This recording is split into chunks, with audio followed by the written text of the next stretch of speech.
Hi friends, it's Mr. Olli from the FSA ICenter. I hope you're doing well. It's time once again to learn about animal adaptations, specifically hair. Weird hair, like this. An animal adaptation is a special feature that helps an animal survive. So we'll be talking all about hair or coverings, all sorts of things that are on different animals, with help from the book, What If You Had Animal Hair?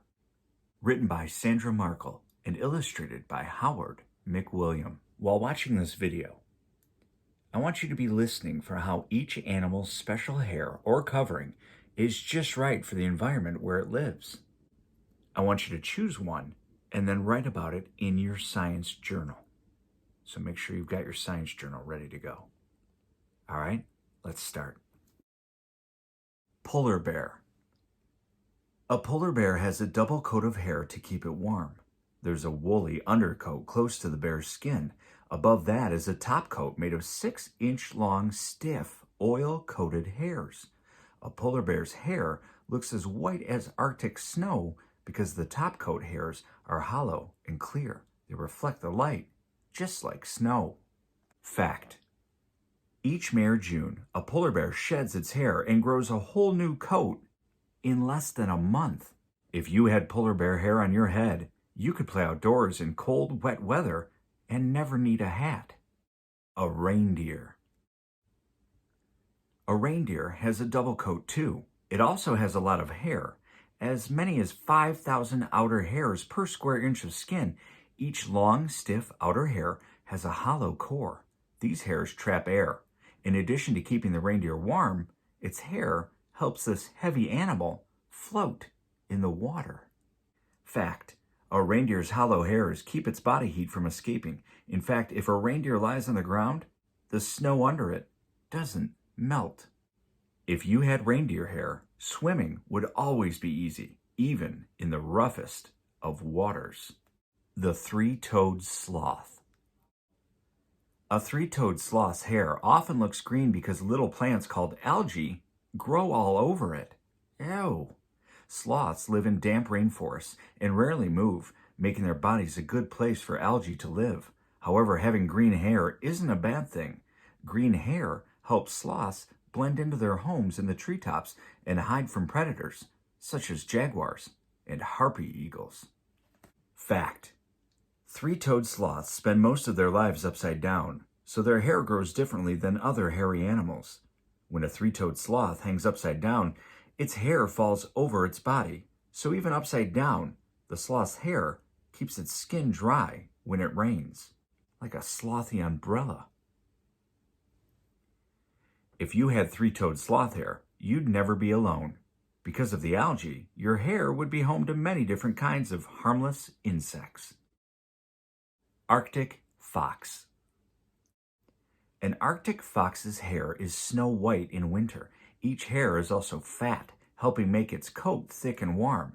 As the days grow longer and heat up, an Arctic fox sheds its wintertime hair and grows a new brown coat. Now each hair is skinny, helping make its coat thin and keeping the fox from overheating. Besides staying comfortable, changing its coat keeps an Arctic fox perfectly colored to sneak up on prey, such as lemmings and voles. Fact: when getting ready for winter, Arctic foxes also grow long hair between their toes and on the soles of their feet. Their furry feet help them run on ice without slipping. If you had Arctic fox hair, you'd never get tired of your hair color because it would change with the seasons.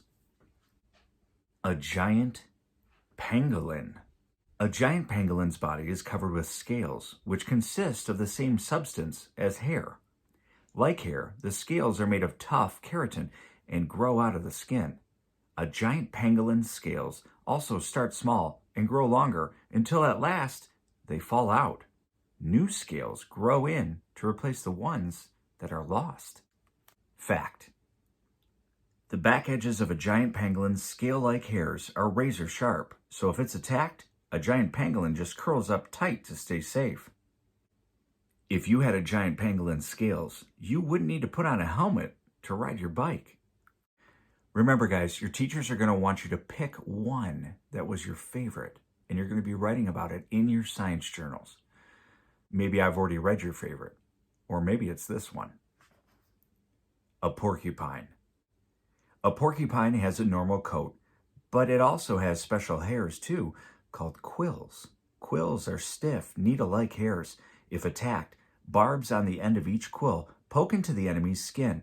Then, even when they separate, the porcupine's quills stay stuck in the enemy. Hopefully none of you have had a dog who got into a fight with a porcupine. It's not pretty. Fact: a porcupine's skin gives off a fatty substance that coats each quill. This fatty substance contains a germ-killing chemical. So if a porcupine accidentally pokes itself, it won't get an infection. If you had a porcupine's quills, bullies would never bother you. So think about this, guys. What if one day when you woke up, the hair on your head wasn't yours? What if overnight a wild animal's hair grew in instead? You're going to pick your favorite out of the ones I just mentioned, and you're going to write about it in your science journal. Thank you guys for listening. I hope you're doing well. I miss you, and we'll talk to you soon.